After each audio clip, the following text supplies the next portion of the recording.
Hi viewers, welcome to episode 27 of Rama the Misinterpreted Hero. போன எபிசோடில் பார்த்தோம் ராமர் லக்ஷ்மணன் ரெண்டு பேருக்கும் விஸ்வாமித்ரர் அகல்யாவோட சரித்திரத்தை சொன்னார். இந்த எபிசோடு அதோட கண்டினியூட்டி தான். நான் ஏற்கனவே போன எபிசோடில் சொல்லியிருந்தேன் சச்சிபதியான இந்திரன் அகல்யோட தப்பாக நடந்துக்கிட்டாரு அப்படின்ட்டு. இந்த இடத்துல வால்மீகி மகரிஷி ஏன் சச்சிபதியான இந்திரன்னு சொல்லியிருக்காருன்னா, இந்திரனோட மனைவி பேரை சொல்லி அவருக்கு ஏற்கனவே கல்யாணம் ஆயிடுச்சு.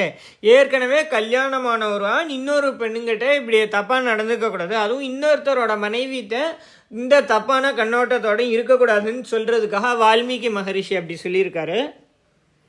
இந்த சரித்திரத்தை கேட்டு ராமர் லக்ஷ்மணன் ரெண்டு பேரும் அந்த ஆசிரமத்துக்குள்ளே போனாங்க. எப்போவுமே ஒரு ரிஷியோட ஆசிரமமாக இருக்குது, நம்ம இதை ஒரு பிரதட்சிணம் பண்ணுவோன்னு அந்த ஆசிரமத்துக்குள்ளே போய் சும்மா பிரதட்சிணம் பண்ணாங்க. ராமர் அங்கே உள்ளே நுழைஞ்சதுமே எப்படி ஒரு புகையில் எப்படி ஒரு ஹோமம் வளர்க்கும்போது புகையில் சின்ன புகையாக இருக்கும், அதுக்கப்புறம் கொஞ்சம் நேரத்தில் பெரிய தீ வருமோ, அந்த மாதிரி அங்கேருந்து அகல்யோட உருவம் வர ஆரம்பித்தது. அகல்யோட உருவத்தை பார்த்து ராமர் விஸ்வாமித்ரர் சொல்கிறார், ராமா அகல்யைக்கு முக்தி கிடச்சிருச்சு, அகல்யைக்கு அவள் செஞ்ச பாபத்துக்கெல்லாம் இன்றைக்கி பிராயஷ்சித்தம் கிடச்சிருச்சு இப்படின்னு விஸ்வாமித்ரர் ராமர்கிட்ட சொல்கிறாரு. இதுதான் வால்மீகி ராமாயணத்துலேருந்து அகல்யா சாப விமோச்சனம். வேறு சில வெர்ஷன்ஸில் எப்படி இருக்குன்னா, அகல்யைக்கு கௌதம மகர்ஷி கல்லா மாறணும்னு சாபம் கொடுத்துட்டாரு. ஆனால் அதுக்கப்புறம் ராமரோட கால் பட்டு அகல்யைக்கு சாப விமோச்சனம் பட்டுருச்சுன்னு சில வெர்ஷன் இருக்குது. நம்ம இந்த அகல்யா மோட்சத்தோட நிறைய தியரிஸ் நம்ம கொஞ்சம் கொஞ்சமாக பார்ப்போம். முதல்ல அகல்யை ராமரை தரிசனம் பண்ண உடனேவே அகல்யைக்கு மோட்சம் கிடச்சிருக்கு விஷ்ணு புராணத்தில் இருக்குது. இந்த விஷ்ணு புராணத்தில் மகாவிஷ்ணுவோட எல்லா அவதாரத்தையும் பற்றி சொல்லும்போது பராசர மகரிஷின்றவர் இந்த வெர்ஷன் சொல்கிறாரு.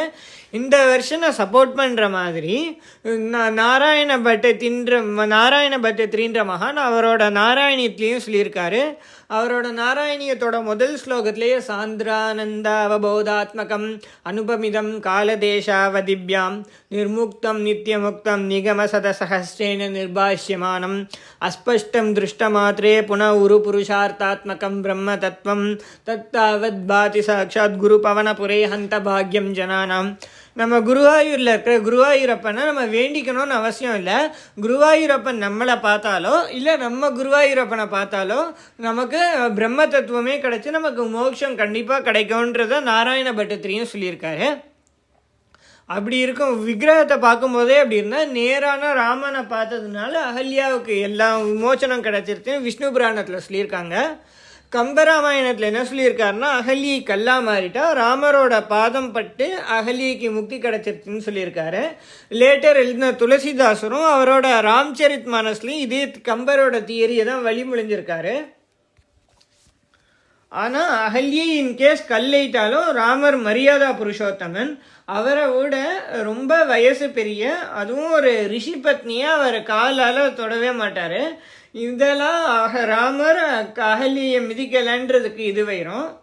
அதே மாதிரி நம்மளே போகும்போது கீழே ஒரு கல் இருந்தால் நம்ம வேணுட்டே போய் அந்த கல்லை மிதிக்க மாட்டோம். அதுவும் அகல்யை அவங்களோட உருவத்துக்கு ஒரு பெரிய கல்லாக இருப்பாங்க. அவ்வளோ பெரிய கல்லை நம்ம எதிர்க்க இருந்தால் நம்ம அந்த கல்லை கடந்து தான் போவோமே தவிர அந்த கல்லை நம்ம மிதிச்சுட்டு போக மாட்டோம்.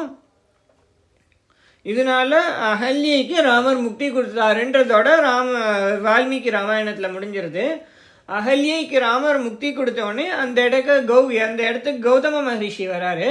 கௌதம மகரிஷியை பார்த்து ராமரும் லக்ஷ்மணரும் கௌதம மகரிஷிக்கு பாத பூஜைலாம் பண்ணுறாங்க.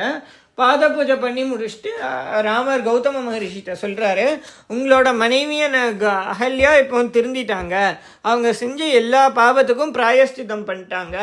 எப்போவுமே யாராவது ஒருத்தர் பிராயஷ்சித்தம் பண்ணிட்டா அதுக்கப்புறம் அவங்கள மன்னிக்கிறது தான் நம்மளோட தர்மம். அதனால நீங்கள் உங்கள் மனைவியை உங்களோட திரும்ப சேர்த்துக்கிட்டு நீங்கள் ரிஷி மண்டலத்தில் போய் நிறைய யாகங்கள்லாம் செய்யுங்க. இன்கேஸ் உங்கள் மனைவி உங்கள் கூட இல்லைனா உங்களால் யாகமும் பண்ண முடியாது. அதனால நீங்கள் அகல்யையை உங்கள் கூட சேர்த்துட்டு நீங்கள் சப்த ரிஷி மண்டலத்தில் நிறைய யாகங்கள்லாம் பண்ணுங்க அப்படின்னு ராமர் கௌதம மகரிஷியை கன்வின்ஸ் பண்ணி அகல்யாவை கௌதம மகரிஷியோட அனுப்பிச்சு வச்சுட்டு விஸ்வாமித்ரரோட பயணத்தை தொடர்றாரு. அதுக்கப்புறம் என்ன நடந்ததுன்றதை நம்ம நெக்ஸ்ட் எபிசோடில் பார்ப்போம். இந்த மாதிரி நிறைய வீடியோஸ்க்கு என் சேனலை லைக் பண்ணுங்கள், ஷேர் பண்ணுங்கள், சப்ஸ்கிரைப் பண்ணுங்கள். தேங்க்யூ.